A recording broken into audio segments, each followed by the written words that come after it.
So the view from the United States, I think, is not very cheerful.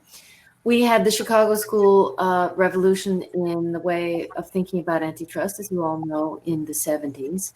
And that had a great deal of influence in moving courts in a direction of thinking that less enforcement was better for consumers. And that did some damage initially, of course, but not so much because there was quite vigorous antitrust enforcement in the United States up until the 70s.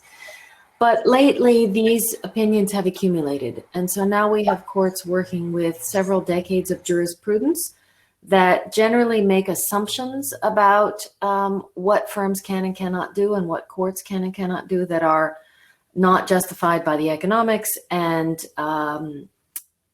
much too broad. So, for example, monopolies will be overthrown, markets self-correct by themselves. Courts are unable to tell apart anti-competitive conduct from pro-competitive conduct. Predatory pricing is not rational and we'll never see it. Collusion, tacit collusion among an oligopoly is too difficult and won't happen. These kinds of assumptions are baked into, court decisions that we have accumulated over the last decades. The result of this is that we now have in the last few years opinions like the American Express opinion that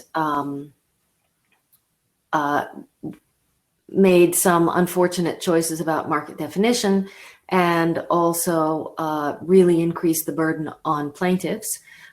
We have merger decisions like Sprint T-Mobile and Sabre Fairlogics, where courts are confronted with overwhelming evidence that the parties compete and find that that does not pass the evidentiary bar they have in mind. So I think we've arrived at a place where courts are expecting economists and the plaintiff to prove with some kind of certainty about bad things happening, and we really don't know how to do that. It's not possible to predict that well, and so we are not enforcing very well in the United States, and markets are becoming less and less competitive in a variety of different areas.